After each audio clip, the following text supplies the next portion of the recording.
Hi, I am Pratibha Singh. आपका मेरे channel में स्वागत है। इस चैनल में मैं इलेक्ट्रॉनिक एंड कम्युनिकेशन इंजीनियरिंग और इलेक्ट्रॉनिक इंजीनियरिंग से रिलेटेड जो टेक्निकल एग्जाम होते हैं जैसे JRF, PSU, गेट एंड और टेक्निकल एग्जाम की प्रिपरेशन में आपकी हेल्प करूंगी। मेरा चैनल यूजफुल लगे तो प्लीज़ सब्सक्राइब करिएगा। आज का टॉपिक स्टार्ट करते हैं। आज का टॉपिक है बाईपोलर जंक्शन ट्रांजिस्टर। पहले हम इंट्रोडक्शन ऑफ BJT देखेंगे। बाईपोलर जंक्शन ट्रांजिस्टर को हम शॉर्ट फॉर्म में BJT भी बोलते हैं।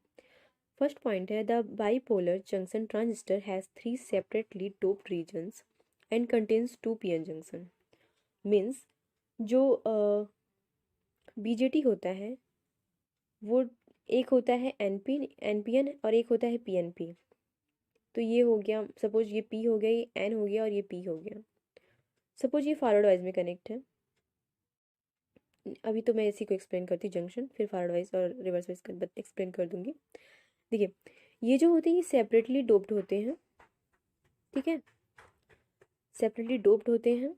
और इसमें जब हम इसमें पावर सप्लाई करते हैं या करंट फ्लो होता है, इसमें वोल्टेज फ्लो करवाते हैं, तो इसमें एक जंक्शन क्रिएट हो जाता है, एक जंक्शन बन जाता है।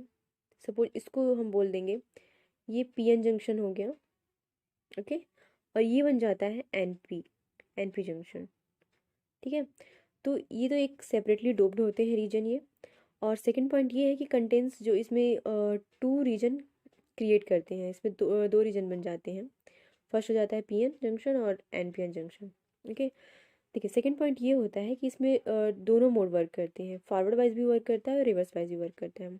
देखिए, ये जो जंक्शन होता है, सपोज ये फॉरवर्ड वाइज में कनेक्ट है, ओके। ये यहाँ प्लस माइनस, ये माइनस चार्ज हो गया, ये माइनस, ये प्लस और ये भी प्लस। तो ये जो कनेक्ट है ये तो फॉरवर्ड वाइज से कनेक्ट है, क्योंकि जो P होता है उसमें पॉजिटिव चार्ज होता है और ये पॉजिटिव चार्ज से ही कनेक्ट है, इसलिए फॉरवर्ड वाइज में कनेक्ट है ये। और जो यहाँ P है ये माइनस से कनेक्ट है, मीन्स ये रिवर्स वाइज कनेक्ट है, ये वाला पोर्शन। और इसके ना जो BJT होता है इसके, इसको हम 3 टर्मिनल डिवाइस भी बोलते हैं। एक होता है कलेक्टर, सपोज कलेक्टर, इमीटर, नहीं सॉरी ये बेस हो गया, इमीटर, ओके। ये मैं आगे एक्सप्लेन करूँगी डायग्राम से, तो आपको अच्छे समझ में आ जाएगा, ठीक है। देखिए, ये फर्स्ट पॉइंट तो मैं समझा दी वो कि इसमें 2 रीजन्स बनते हैं। सेकंड पॉइंट हो गया, ये दोनों वाइस में वर्क करता है, फॉरवर्ड वाइस भी वर्क करता है, रिवर्स वाइस भी वर्क करता है। और थर्ड पॉइंट ये हो गया कि इसको हम बोलते हैं 3 टर्मिनल डिवाइस। फर्स्ट हो गया कलेक्टर, बेस एंड इमीटर। देखिए, और कुछ इंपॉर्टेंट पॉइंट देखते हैं। The basic transistor principle is that the voltage between the two terminals control the current through the third terminals। जो BJT होता है वो दो जो 2 टर्मिनल्स के बीच जो वोल्टेज कंट्रोल फ्लो होता है उसे कंट्रोल करता है, और जो करंट थर्ड टर्मिनल में जो फ्लो होती है उसे भी कंट्रोल करता है, ठीक है।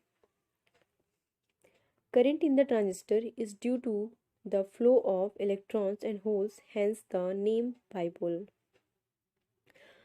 जब ट्रांजिस्टर में करंट फ्लो होती है तो इसमें क्या फ्लो होते हैं, इलेक्ट्रॉन्स और होल्स फ्लो होते हैं, उसी को हम बोलते हैं bipolar. The basic structure of the 2 type of bipolar transistor, first होता है NPN और सेकंड होता है PNP। और फोर्थ पॉइंट है the 3 regions and their terminal connection is called the emitter, base and collector. इनके जो रीजन होते हैं NPN में और PNP में, ये जो रीजन होते हैं ये 3 टर्मिनल होते हैं, और जो इनसे कनेक्ट होते हैं तो एक को हम बोलते हैं इमीटर, सेकंड होता है बेस और थर्ड जो होता है वो कलेक्टर बोलते हैं उसको। और point, the NPN bipolar transistor contains a thin P region between 2 N regions. In contrast, the PN bipolar transistor contain a thin N region sandwiched between 2 P region। Means जो PNP जो होता है इसमें suppose NPN, तो जो P reason होता है उसके बीच में जो N रीजन होता है वो थिन होता है, P रीजन बिटवीन होता है 2 N रीजन के, ठीक है। मतलब ये जो P है ना ये थिन होगा कंपेरिजन टू इन N के, ओके। इसी तरह होता है एनपीएन में। सपोज ये है, ये हो गया पी एन पी। तो इसमें जो ये पी होते हैं, ये जो एन होता है ये थिन होता है कंपेरिजन टू पी रीजन की। ओके, इस पॉइंट में यही बोला गया है, यही जो भी ये डायग्राम्स एक्सप्लेन की हूँ उसी को कहा गया है। The operation of the device depend on the two PN junction being enclosed proximately, so the width of the base must be very narrow, normally in the range of tenth of the micrometer। जो base होता है ना, देखिए ये जो बीच वाला part होता है ना, इसको हम बेस बोलते हैं। ये बहुत नैरो होता है और इससे हम 10 द पावर की मतलब इतना नैरो होता है, 10 द पावर 6 - 6 की वैल्यू होती है, इसकी रेंज होती है। ओके ओके, अब हम देखते हैं structure of NPN transistor. NPN transistor ये पार्ट है बीजेटी का। ओके, देखिए इस साइड जो कनेक्ट होता है इसे इमीटर बोलते हैं, और जो बीच में कनेक्ट होता है उसे बेस बोलते हैं, और जो इस साइड कनेक्ट होता है उसे कलेक्टर बोलते हैं। एनपीएन, यहाँ जो जंक्शन में, एक मिनट, ये यहाँ एक जंक्शन क्रिएट होता है जिसे हम बोलते हैं इमीटर बेस जंक्शन, और जब यहाँ जंक्शन एक क्रिएट होता है इसे बोलते हैं हम कलेक्टर बेस जंक्शन। ओके, ये स्ट्रक्चर हो गया एनपीएन का, एनपीएन ट्रांजिस्टर का।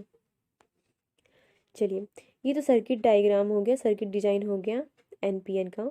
जब हम सर्किट में यूज करते हैं तो ट्रांजिस्टर को, जो एनपीएन ट्रांजिस्टर होता है उसे हम ऐसे ही शो करते हैं, और इस एरो से पता चलता है कि एनपीएन ट्रांजिस्टर है। ओके, जो इमीटर में जो ये एरो होता है आउटवर्ड साइड जो होता है उसे हम बोलते हैं एनपीएन ट्रांजिस्टर।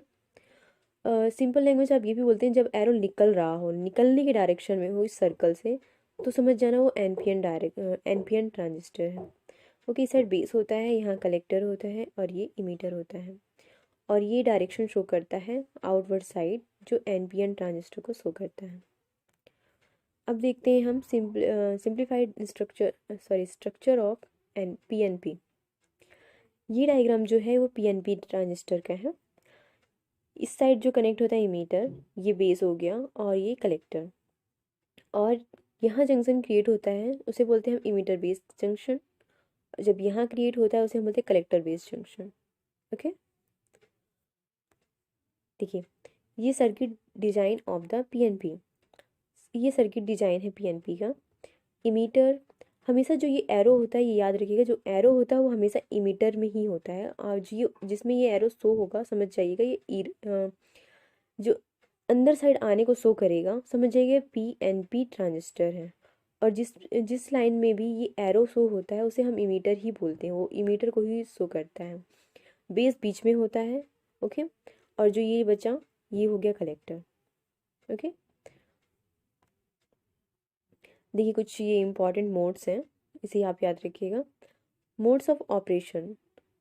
ओके, जब एक्टिव रीजन में होता है, और पहले ये देख लीजिए जंक्शन 1 के लिए है बेस टू इमीटर, जंक्शन 2 के लिए कलेक्टर टू बेस, और एप्लीकेशंस ये हैं।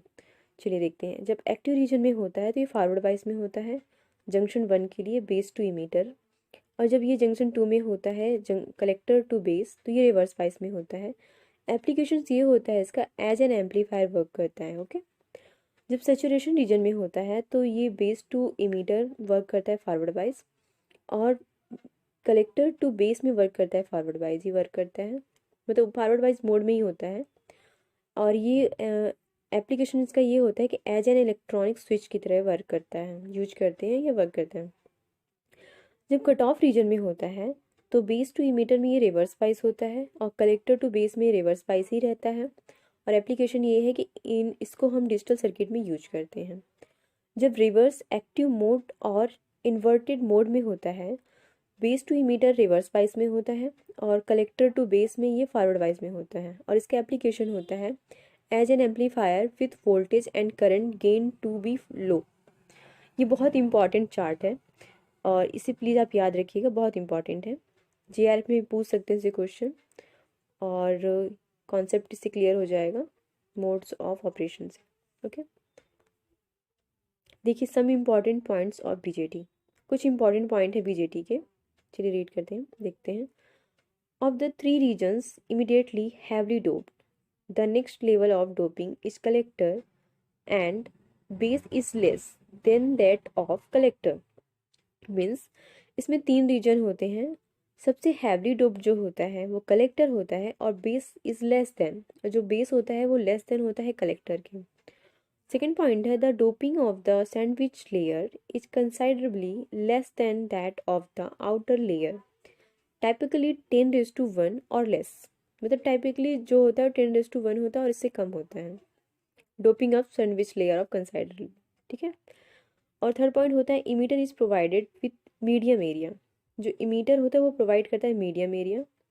Base is provide with the smallest area to reduce the transit time. Okay, जो बेस होता है वो स्मॉलेस्ट एरिया प्रोवाइड करता है, स्मॉलेस्ट एरिया को रिड्यूस करता है ट्रांजिस्टर टाइम में। और थर्ड होता है, sorry fourth point, fifth point है collector is provide with the largest area to withstand heat dissipation. Okay, कुछ इंपॉर्टेंट पॉइंट थे, ये मीटर के लिए देख लीजिएगा। ये मीडियम एरिया प्रोवाइड करता है, बेस जो होता है smallest area to reduce the transit time, और कलेक्टर जो होता है वो प्रोवाइड करता है लार्जेस्ट एरिया। ओके, ये कुछ इंपॉर्टेंट पॉइंट है, याद रखिएगा इनको भी। Okay okay, thank you. अगर आपको मेरा वीडियो अच्छा लगा तो प्लीज़ लाइक करिएगा और प्लीज़ मेरे चैनल को शेयर करिएगा और प्लीज़ मेरे चैनल को सब्सक्राइब करिएगा, मेरे वीडियो को शेयर करिएगा। Okay, thank you, bye bye.